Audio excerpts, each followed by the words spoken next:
You've come to the right place if you're looking to create, launch, and scale a high-value online training program. I'm your guide, Chris Badgett. I'm the co-founder of LifterLMS, the most powerful learning management system for WordPress.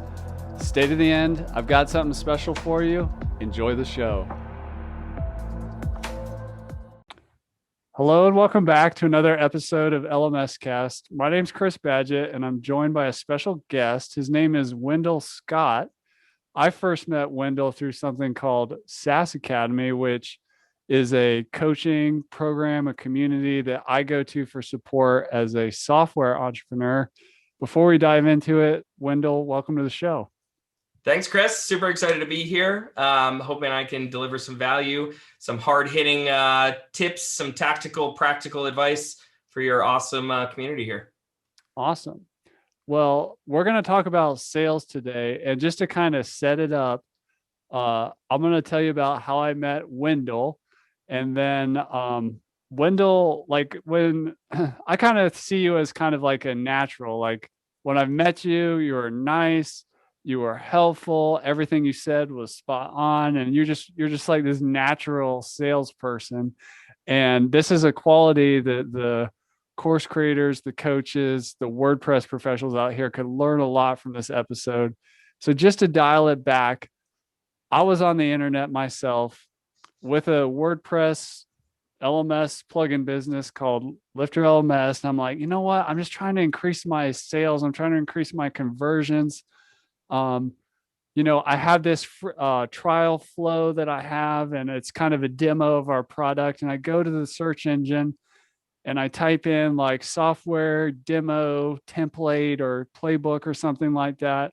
And lo and behold, this YouTube video pops up with Dan Martell. And he does this thing, some presentation about how to do demos and trials or something. And at the end, he's like, download. I have this free resource, especially for people just like you, software founders, called the Rocket Demo Builder that will help you build better demos. I was like, I'm in, I opted in, but I didn't get the demo right away. I went to a landing page and I got to schedule a 15-minute call or something with a scale specialist, which is exactly what I was trying to do as a software. Next thing you know, I'm on like 2 days later, I'm on a phone call with you. And that's how we met, Wendell. Long story short, within 3 or 4 days, less than a week, I was inside SaaS Academy, which was a significant investment. And that was over a year ago.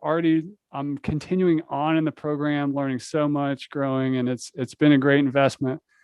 In my view, this is how sales is supposed to work. So I wanted to bring in the guy that sold me.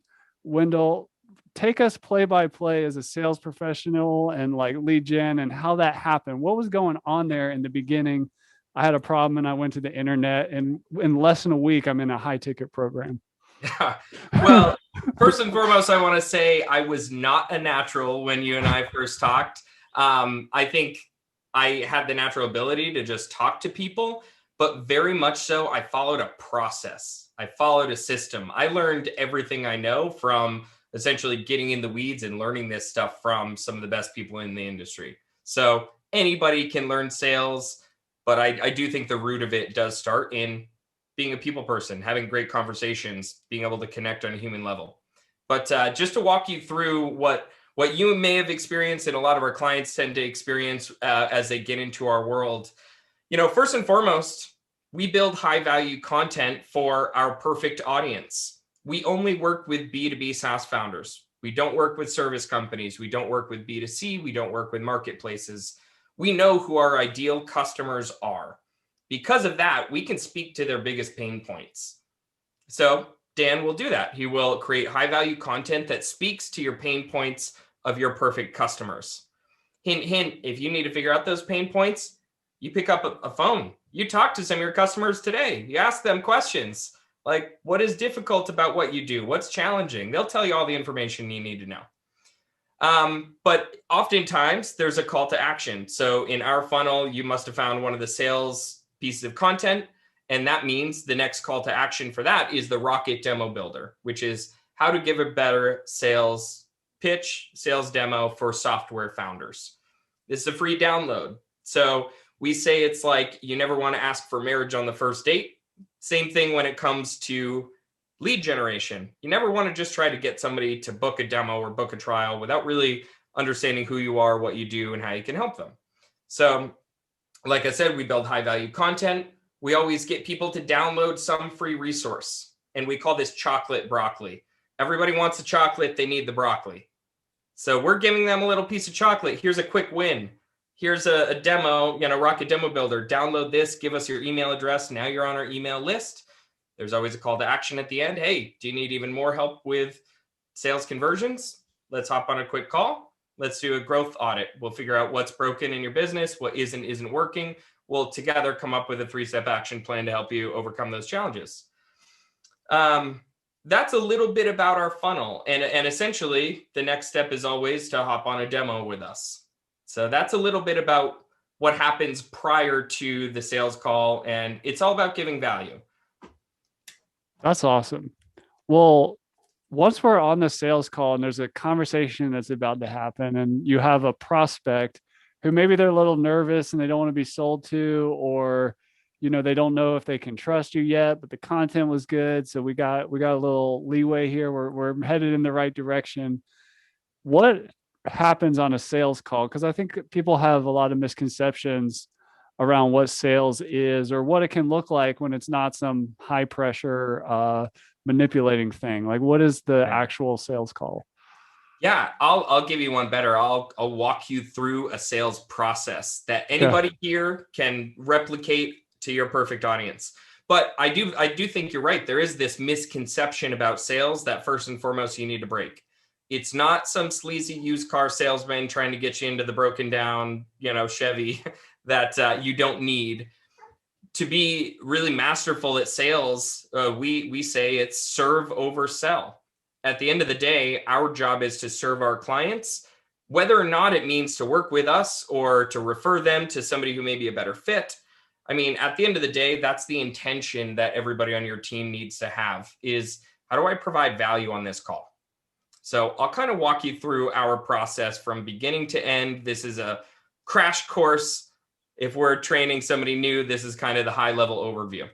So we always set up the agenda and the rapport. So agenda is essentially, this is what we're going to do on the call. We're going to cover what is and isn't working in your business. And I tell them straight up, my job is to try to get you clarity around what may be holding you back for growth. If you want to work with us, I'll let you know what that looks like. If not, that's okay too.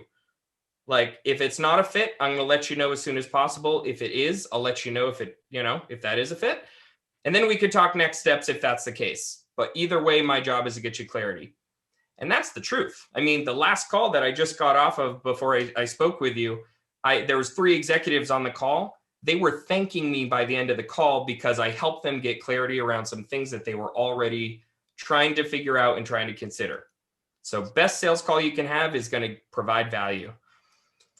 So that's a little bit about the agenda. The rapport is know where they're from. Do a little bit of homework. Like I made it easy on you. Yeah, we were like 45 minutes apart, which is like practically neighbors on the internet. Right. So. Oh yeah, totally small world because I talk to people from all around the world. So it's like almost rare to talk to a software founder from Maine. But yeah, you got to find the common threads. Like go on to their profile. Like let's say we weren't, next door to each other. It's like, hey, I see you're big into hiking. I saw a couple posts about that. That's awesome. Like, where have you hiked? Have you ever been in Maine and hiked up here? It's quick. It's 2 minutes of really breaking the wall down and letting them realize that this is just 2 humans having a conversation and that your goal really is to provide value. So next is getting into essentially with us, we ask, why Dan? What was it about our content, our situation that made you want to hop on the call? What that does is gives your client the opportunity to kind of sell themselves on you. So they might be saying, geez, I saw this article that you posted, Chris, about LifterLMS. I've always been interested in creating a course for myself. This piece of content you made really resonated with me. So you're kind of giving them an opportunity to sell themselves. Maybe they have zero context on you and they're like, I don't know, my VP of marketing told me to get on this call. In which case you want to give a little bit of a background, have like a little, prepared 30-second background to give that context. Maybe it's a referral where now you can bring back, hey, and just like Chris at LifterLMS, we're going to help you do X, Y, and Z. So that's the whole why Dan or why us. Next thing I get into is why now? What are the immediate challenges you're having in the business that made you want to book this call? Again, our job is to find what's painful. And there's a saying in sales, it's called, people are going to tune into WII.FM. What's in it for me? That's all they care about. They don't care about how cool you are and how many podcasts you've been on and how awesome your product is. They care about their challenges and solving those. So if you can figure out those pieces, you're going to be closer to getting to that sale. After that, this is a concept from a book called Gap Selling, and it's stretching the gap. So we always ask, let's say we do work together and we help you crush it out of the park this year, Chris. What does that incredible year look like? So we always want to figure out what their goals are, where they want to be. So then we can kind of reverse engineer where they're at today and really stretch the gap between, okay, so you want to be at 50,000 in monthly recurring revenue, but you're only at 5,000 today. Is that what I'm hearing? So we get into where they want to be. After that, it's really unpacking where they're at today. So we say it's actually results, reality, roadblocks. Results that you want to achieve in the next 12 months, reality of your situation today. What are the roadblocks that are holding you back? So I might ask a question like, all right, perfect. So let's say the goal is to 10x business this year, Chris. Go from 5K to 50K monthly recurring revenue. What's holding you back from doing that on your own? Notice the little nuance here from doing that on your own. You're already preceding, like what's holding you back from doing that on your own? You're, again, trying to boil down what is painful to them. There's 3 reasons you'll get a sale. Like there's 3 pieces of information you need to get that sale. What is their rational impact? What is the rational reason why this would be good for their business? The emotional impact. Why is it good for them as a person or individual? Critical event. How much time do they have? How much money have they spent? How much runway do they have? You get those 3 pieces of information, you're going to be much closer to getting them to say yes. So we break down, we talk about their funnel. We try to break down, okay, well, what's broken about that? To identify what the top 3 to 5 pains are that are the immediate challenges. We don't want I need to hire more people, but wait, you don't even have the revenue to hire them today. We want to talk about what is immediate and painful. And at that point in time, once you've boiled down these 3 to 5 pains, you repeat it back to them. All right, Chris, it sounds like you need repeatable process to acquire new leads. You need a sales process. So then we can systemize that sales process and now hire more sales team, move away from founder-led sales. And we need to figure out your packaging and pricing so you have more tiers of pricing. Is that what I'm hearing? You have them confirm. 100%, that's what I need. Perfect. I've been asking a lot of questions. Where do you want to go from here? So there's no hard close. You're literally unpacking what is broken, what their challenges are, and asking them where they want to go. And let me just ask a nuanced question here, which is, and I know because I've been inside SaaS Academy that the goods are there to fix all these problems. So I would imagine as a salesperson, you're like just getting more and more excited and confident because you have the solution to help exactly this kind of person. But they need to choose to go forward, right? Exactly. I mean, we can have all the blueprints in the world. We can have all the processes in the world. But even one thing we tell our clients is we're a lighthouse, not a tugboat. You need to swim towards us, not away from us to get the best results. So we're not going to do it for you, but it's kind of like a personal trainer. We'll evaluate your health, figure out what's broken, show you exactly what you need to do, but it's still up to you and your team to do the reps. Is that you? And part of this serving over selling is literally saying if that's not you, that's okay, but this may not be the right service for you. Especially if you're talking about coaches. if they're not looking to solve their challenges, I can't want to solve them more than you want to solve them.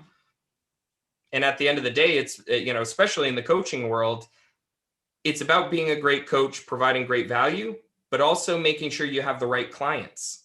Because Chris, if you didn't implement anything that we gave you, if you didn't ask for help whenever you got stuck, if you didn't come to the coaching calls, show up to the sessions, implement these strategies, it wouldn't have mattered. It would have been a moot point. So again, that's part of serve over sell. Our goal and our job is not to get them into something that they're not going to use. It's to get them committed to the outcome. Do you want to hit 50K monthly recurring revenue? Like, that's why you figure out and stretch the gap of where they want to be. I don't know about you, but like, even with me, if I'm not super overweight, but I'm just a little chunky, I might not be committed to losing weight. It's like sometimes people don't want to make a decision until they get to the point of no return where they're pissed about their situation, where then they want to make a change. It's like, we need to get them committed to, what does perfect look like? Where are you at now? How bad do you want to get there? But that's a big part of the sales process. And I think for any coach, especially in as the conversation progresses, we'll talk about moving from founder-led sales to team-led sales. But you have to have a process for sales, or you're going to be introduced to their process for not buying. I love that. Well, let's look at the close specifically. This is a big question I had for you, and especially for coaches out there, or even the WordPress professional who's, doing this very high value web platform for somebody. Do you think of, I want to find out, there's a lot of sales books out there and close and like sign right here, take the card kind of stuff. Yeah. But there's also like this kind of thing where like you walk away from the call with no pressure and they close themselves after the call. Like, what is working today in your view, from what you see working for the actual moment where the credit card goes in? Is this something that happens on the call, or something that they do in the quiet of their own home office at, once they've maybe there's been a couple follow-ups or something? How does closing happen for high value programs? Yeah. I mean, at the end of the day, as soon as you start putting pressure on that person, you're going to start losing the sale. You're actually getting further away from the sale. So we say this concept, it's selling on your heels versus selling on your toes. If you're selling on your toes, you're leaning in. Well, hey, how fast do you want to do that? Hey, you should join now. That's going to push people away fast.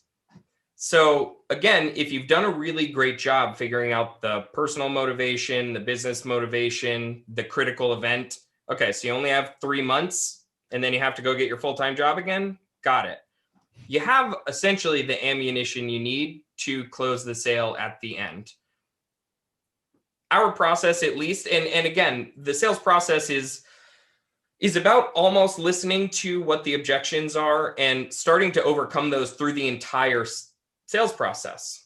So if they're at the beginning saying, time is my biggest challenge, I'm wearing all hats, I'm working 70 hours a week, I have a family at home, I want to spend more time with them, my husband or my wife is getting really frustrated with the amount of hours I'm working, you already know what the objection is going to be.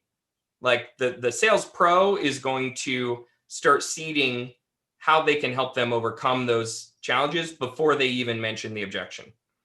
So I'd say that's one part of it, is recognizing the patterns and starting to prepare for it before it comes.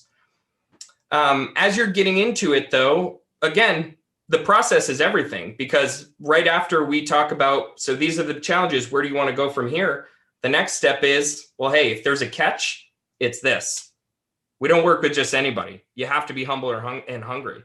This is not a silver bullet that's going to overnight solve all your challenges. I want you to understand that that's not what this is. It's a very pragmatic approach to growth. You have to implement, you have to execute, you have to ask for questions, ask for help if you need it. That's how you're going to get the results. Is that you? So again, instead of trying to have them qualify if you're the right, service or coach or software for them, you need to qualify, are you the right buyer for us? Are you going to implement to get the results out of this? So that's part of it. After that, we always go into a model. We talk about what we do with coaching, content, and community. At the end, we always present a price and immediately ask for the credit card. So the real sale begins when you ask for the credit card. And it's not, hey, are you interested? It's, what credit card do you want to put that on? Like I tell my reps, it's the difference between asking my daughter, I have a 10-year-old daughter, do you want vegetables tonight, or do you want peas or carrots tonight? Like, what card do you want to put that on? Is that a Visa or a MasterCard? Assume the sale.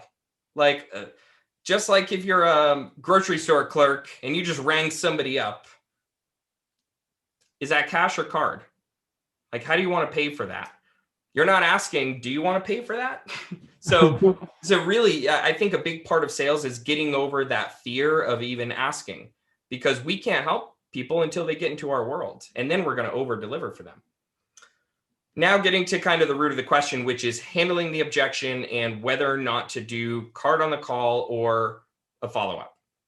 I would say probably 20 to 25% of our sales come from card on the call. First call? Yep, first call.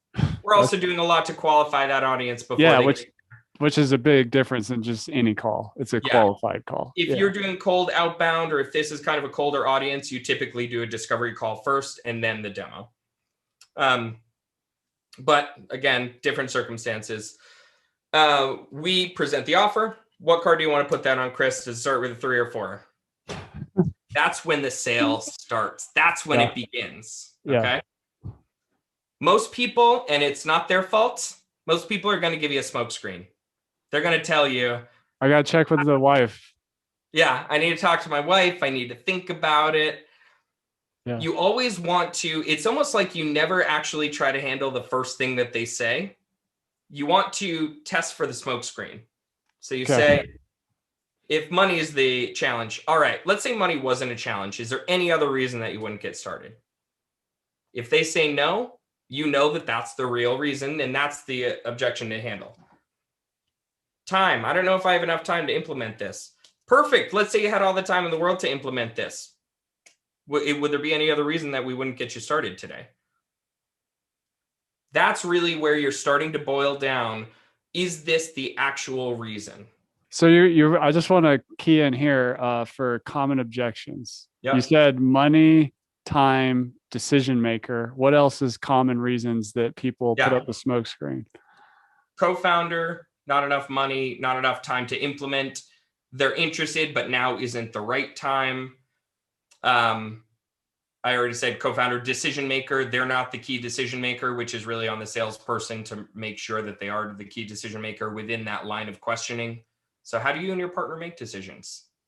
So again, you want to try to overcome these as you're going through this consultative sales process. Those are, I'd say, the big 5 that you're going to hear. And again, all right, let's say time wasn't a challenge. Let's say now was the right time, Chris. Would there be any other reason you wouldn't get started? Usually that's when they're going to start to uncover and say, okay, well, I really don't know if finances, if we have this in the bank. Perfect, Chris. Let's say you had it in the bank. Would there be any other reason you wouldn't get started? Until they say no other reason. It's typically the last thing that they said, which is the actual objection to overcome. Okay. Now is where the fun tactical piece of the game comes in. Our rule of thumb is always ask for the card twice. Ask for it initially, try to overcome, isolate the objection, try to overcome the objection and ask for the card again. If at that point in time they say no, that's when we back off.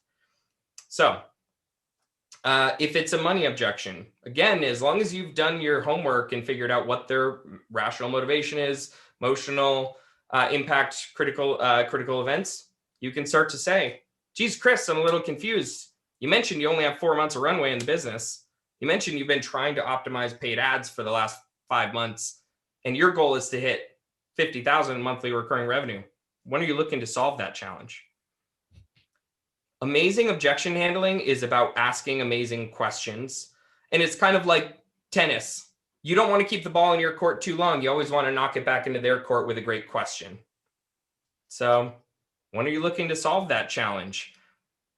What's it going to cost you if we don't work together now? How much time do you have to implement this? Like in terms of if we don't work together, how much time is it going to take you? Analogies are also a great way. I like to tell stories. Hey, I bought a piece of IKEA furniture a few weeks ago. I took like 2 hours trying to put this piece of furniture together because, silly me, I threw away the instructions. After that, I just pulled the instructions out of the trash, unwrinkled it. It took me 30 minutes once I followed the blueprints. How much faster is it going to, get you to your goals if you're following a proven process, proven blueprints? Again, knocking it back in their court to answer the question. So skillful objection handling is really about skillful listening. And if they trust you because you had a real genuine conversation, they feel that you actually care about their problems. You're not just a number. That's when they're going to be open and honest and real. And again, it's not going to work every time. Like I said, about 20 to 25% is card on the call for our client, for our team. All the rest, it's usually like, hey, no biggie. When can I circle back with you one way or the other just to see if this is going to be a good fit? What is a good follow-up process? Like that's step one, like ask for the when should I come back? Not I'll hit you in a week no matter what or whatever. Like how do you build a program around follow-up? Great question. And I'm sure you've already gone through our follow-up formula, which are the 12 touch points that you have after every sale. But I'll give you kind of a high-level overview for your clients here. Number one is multi-channel. So some people like to connect on LinkedIn and have conversations there. Some people it's text message. Some people it's voicemail, picking up the phone. Some people it's email. Some people it's Facebook. We use multiple channels for follow-up, and it's a very systematic cadence. So typically, like, we send the proposal email immediately after. The next day, we send a case studies email that has kind of a summary of what we spoke about. Whatever day that they said we're following up on, they get both a text message from me and an email from me that says, Chris, just sent you an email. Today's the day we wanted to, circle back. Just let me know what you think. So we're using multi-channels.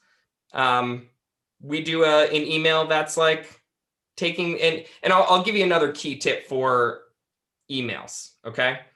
Like I said, on the sales process, you don't want to sell on your toes. You want to sell on your heels. You'll get higher response rates if you do almost the takeaway close. You say What's things. That? Oh yeah, it's things like, Chris, sounds like this might not be the best time for you. Should I close out your account? ? Or we actually just came up with this new template. It's fire. It's getting everybody to respond, but it's, am I being too much of a nuisance by continuing to follow up ? It's not pushy. It's not salesy. It's just like, you're trying to get people to make a decision one way or the other. I would rather somebody give me a no than a maybe. So you never want the reason that you're closing lost deals out of your CRM to be stopped responding. It means you did something wrong. You want it to be, maybe now isn't the right time, or whatever the reasons are. You never want it to be because they stopped responding, because it typically means that you might have been too pushy. Another key tip for those follow-ups, keep it short and punchy. No more than 3 sentences. Make it seem like you're writing to a friend. So it's never like this lengthy, long email trying to convince them why. If you've had a great conversation, they have everything they need. You need to kind of sometimes let it simmer on them. What about a risk reversal? How do you, just help the prospect relax and just, feel like they could double back if it doesn't work like they expected or whatever? Good call. So that's actually part of our process. If we're selling the lower tier program, we always give the full price. So I'll give you 2, which is risk reversal, and then if it's a financial concern first. We always give the full price. It's $4,997. What card do you want to put that on to get you started, Chris? If money is in objection, hey, perfect. That's actually why we offer a installment plan. 12 months installment, we'll chop it up into 12 payments with a little bit of a finance fee. It ends up being $500 a month. What card do you want to put that on? So you never want to, and then last but not least is in SaaS Academy, we offer a 60-day love it or leave it money back guarantee. In Growth Accelerator, it's a 30-day. Consider the financing, consider the guarantee your aces in the hole. You never want to show all your cards at once. So it's like $4,997. What card do you want to put that on, Chris? I don't know. Like, is this really going to work for me? Is it going to work for us? Hey, totally understand the concern. Super valid. A lot of our clients have felt that way in the past. Here's what I could do for you. We're going to give you a full 30-day love it or leave it guarantee. So I don't want you to just believe me when I say it. I want you to get in, see the content for yourself, start implementing these frameworks, show up to the coaching calls, ask for help. If you don't believe at that point in time it's the best investment of your time or money, we'll give you a full financial refund. So again, keep it as that ace in the hole, but always have a really strong value proposition, have those guarantees that you've already vetted out that are in place, use them as part of the objection handlers. If somebody's not really used to qualifying, and let's just say they want to help everybody or whatever, and they just really maybe they haven't been burned yet by doing too many sales calls and not enough closes, or getting people into the program that maybe they shouldn't have. How do you build or select your qualifying criteria, and how should people think about that? The best way to think about qualifying is it's kind of the difference between a general doctor and a specialist. I'm telling you, if your clients today are running coaching programs, if they're running software programs, it's so much better to be a specialist, and I'll make the argument as to why. A general doctor has to see everybody. Do you belong here? Do you belong in the ER? Can I treat you? Or should I send, do you have a broken bone and I need to send you to the orthopedic surgeon? They kind of are a catch-all for anybody and everybody. They can't dial in a message that really resonates. They're charging less than what others do. Now look at the specialist. If I am an orthopedic surgeon, I know who my perfect customers are. You have a broken bone, that's what I fix. If I have a broken bone and I'm the patient, I know I want to see an orthopedic surgeon to fix my broken bone. So I've seen clients that, for instance, serve field service workers. What is field service? That could be plumbers, it could be electricians, it could be lawn care technicians. But if I'm a plumber and I go to fieldservicecrm.com versus plumbercrm.com, guess which one is going to resonate with me? plumbercrm.com. So it's kind of if you're trying to serve everybody, you're not going to really resonate a message. You're not going to dial it in for anybody. So I would say first and foremost that if you don't know who your perfect customers are today, if you're working with customers, start from that pool. Figure out of, the 5 or 10 or 20 people that I do have as customers today, who is the easiest to sell to? Who is this value proposition the strongest for? At that point in time, you can even dial in your marketing through what's called echo marketing. Talk to them. Record a Zoom call just like this. Say, hey, how has LifterLMS changed your business? What impact has it had? How do you describe us to your friends or colleagues? It's echo marketing because they'll tell you everything you need to know to develop your hook, your promise, your value proposition. Ask the right questions to your audience. They'll tell you what you need to know. If you don't have an audience today, well, that's where you need to at least start with some theories, what you're going to build, who you're going to build it for, and just get narrow in that. Start with what you're good at already. Start with the field that you're already familiar with. That's always a great starting point because, like I said, everybody wants to be a generalist, but that's what's actually slowing people down from fast traction and growth. Becoming a specialist, and then as you grow and grow, now you can maybe incorporate some new audiences. That's the fastest way to get traction. That's awesome. Do you have any advice for people to get in the zone for sales? For me, I like to be standing up. I work standing up, but sales calls, sometimes if it's on the phone, I just like to walk. Yep. Or, smile, be outside. super focused, and I just kind of get in the zone. It's like a different headspace. How can somebody like kind of get in the zone? Like, what advice do you have? Best advice I would give everybody is to develop your morning routine. Like, what is your morning routine for success? To me, I like to connect with where I'm looking, like I do with my clients on a call. Where do I want to be in 5 years from now? Like, why am I doing this? What is my why? Because if I connect to that every single morning, and I also use meditation, I read books, I write, I do a little exercise to get my blood working, blood pumping. Those are the things that gets me into the zone. What gets you into the zone might be different than what gets me into the zone. So I would say any person needs to develop their own routine based on what works for them. There's certain podcasts that I listen to, and if they just get me in that right feeling space, because if you're in the right headspace, then it's like your clients feel that. They feel the energy. They feel that you care. They feel you want to help. If you're in a negative headspace, don't expect to change other people's worlds if you can't change your own world. So start there. Morning routine. I love that. Do you have anything you could share like around like the different types of buyers? Like, I don't know, maybe one that's super logical, another's emotional, or like what are these buyer personas that you run into? I'm going to give you some next level stuff here. Okay. Okay. And it's even how we incorporate it into our sales process. And first and foremost, what I'm going to tell your audience here is this isn't a step one thing. This is like when you've been doing this for a while and get super granular, you always start, on that high level, 30,000 foot view, and you work your way down. Nowadays, we actually get pretty involved. So part of our sales process is right when they book a call, we add somebody on LinkedIn. There's a service called Crystal Knows, where you can actually do a disc analysis on your clients. Interestingly enough, I don't know if this is just entrepreneurs in general, but what we've discovered is driver personalities and initiators, essentially D and I level personalities are just like 80% of the calls that we have.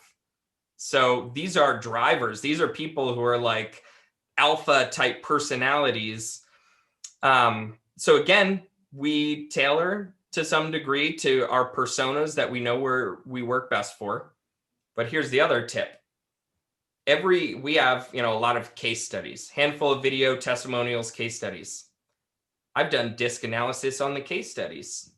So if I know that you're a driver, guess what kind of case study you're getting from me? One that talks about your challenges with another driver personality. So on a subconscious level, it's kind of even resonating with you that way. But I would definitely say that's our persona. And I think just entrepreneur persona in general is typically D or I on the disc wheel. Interestingly enough, we've seen something similar for sales personas when we're hiring.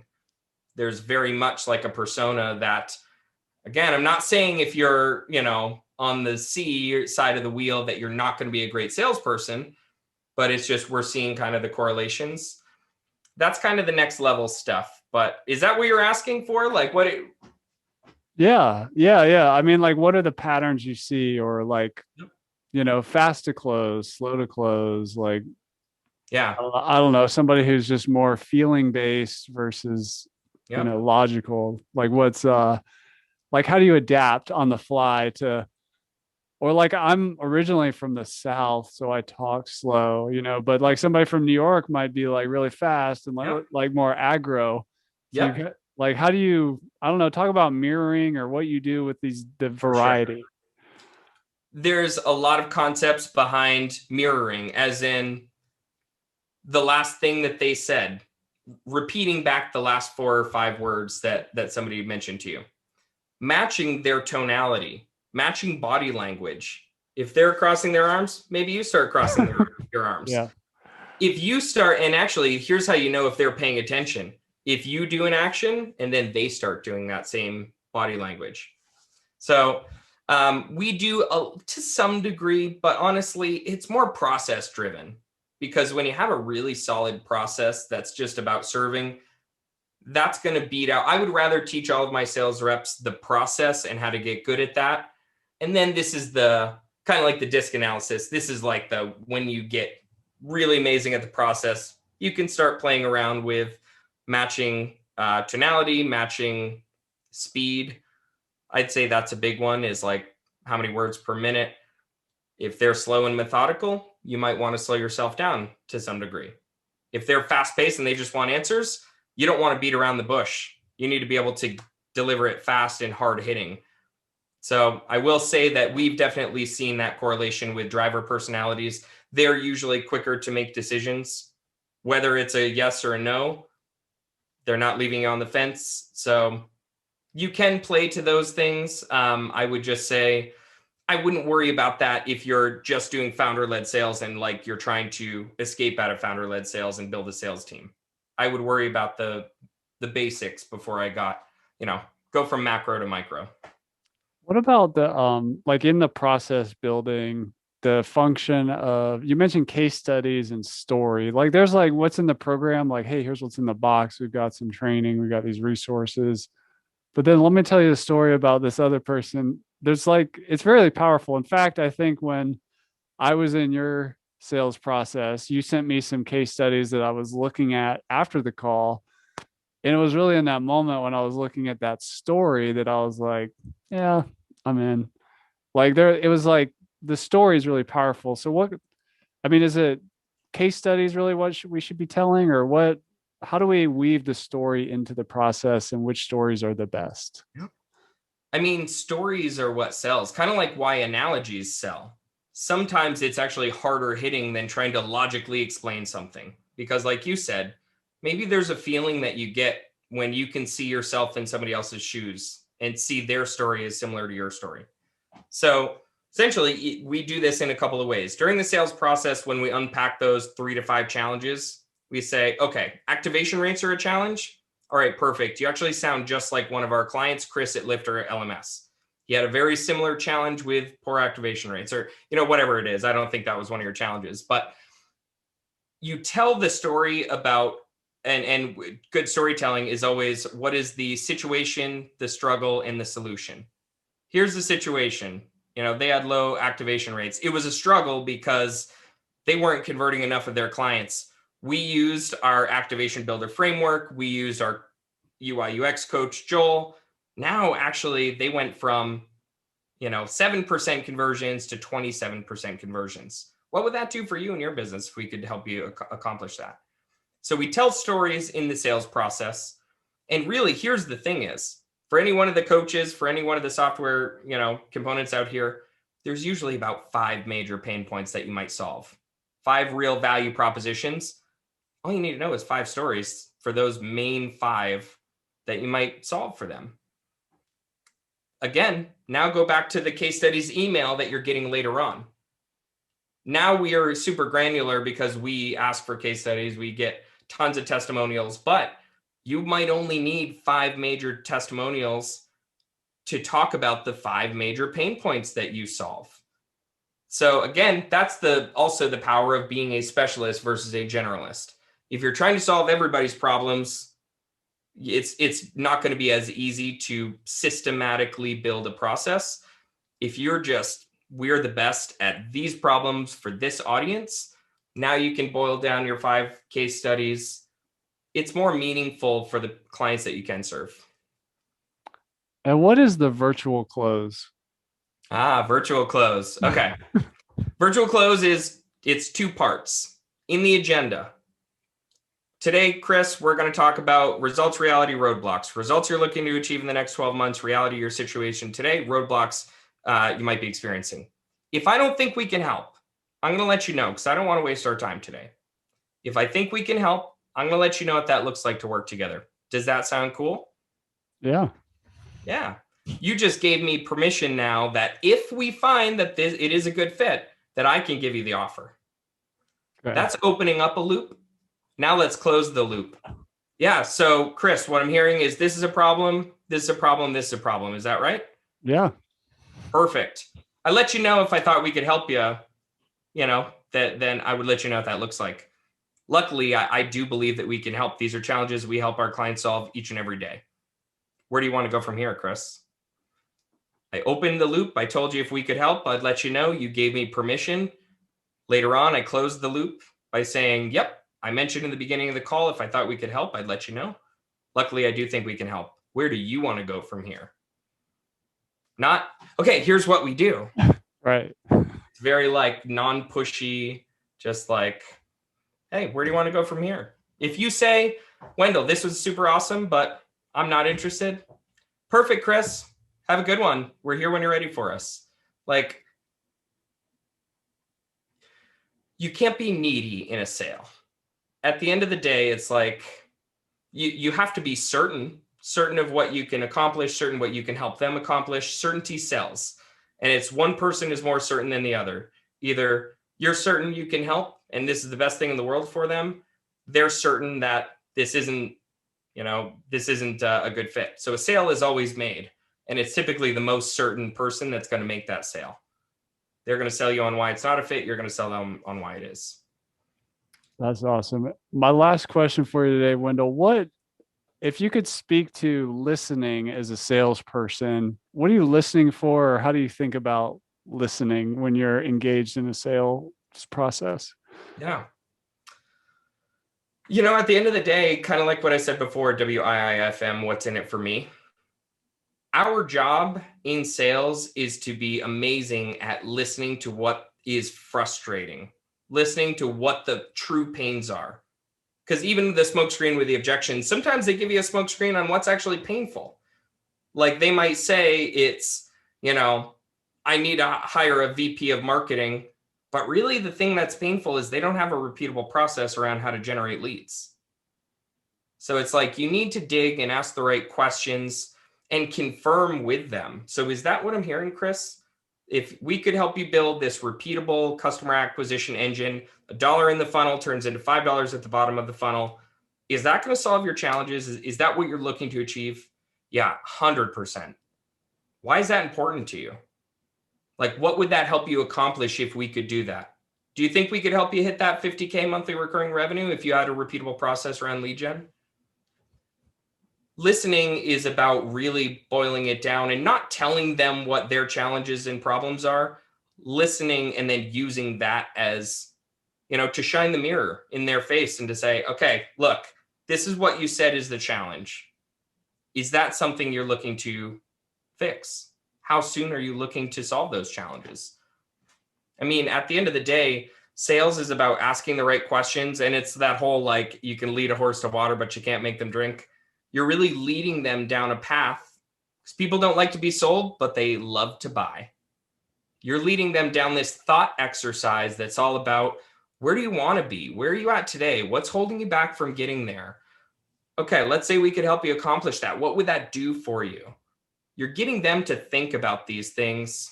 But again, it's using their information. It's not using mine. It's not about me. It's not about what I can do. It's not about Dan. It's about them and what they want. And if you can listen to that message, that's how you're going to convert people and essentially get them into the thing that you do exceptionally well. That's awesome. Well, Wendell Scott, thank you for coming on the show. Thank you for sharing your sales wisdom with us. It's been on my list I want to do this for a long time. And you have to understand that the first time I met Wendell through a sales process for a coaching program called SaaS Academy, which is designed for B2B software founders looking to scale quickly. I went through a sales process with Wendell, happened to learn he was 40 minutes away from where I lived. So the next time I was in his area going to an airport and had some extra time, I actually called the salesperson and invited him out to dinner together. That's what happens in a good sales experience. It wasn't, and once I got inside the program, it was awesome. I was sold something that was even better than what I thought I was buying. And that's how sales is supposed to work. And you're such a great example of just approachable human sales process and just believing in the product and understanding the product, understanding the market, empathetic listening, that I wanted to bring you on so others can see how it's really done. Go check out SaaS Academy. If and only if you're a B2B software founder looking to scale quickly. So thanks for coming on, Wendell. Any final words for the people?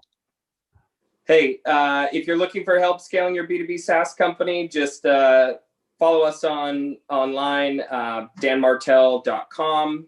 If you want to download our Rocket Demo Builder, which is going to show you how to give better sales demos, get higher conversions, do it in less time, it's danmartell.com/rocket-demo. So download that free resource. You'll get some amazing value, and keep on listening to LifterLMS podcast, because it's one of the best, if not the best, learning management system out there for the WordPress community. And that's a wrap for this episode of LMScast. Did you enjoy that episode? Tell your friends and be sure to subscribe so you don't miss the next episode. And I've got a gift for you over at LifterLMS.com/gift. Go to LifterLMS.com/gift. Keep learning, keep taking action, and I'll see you in the next episode.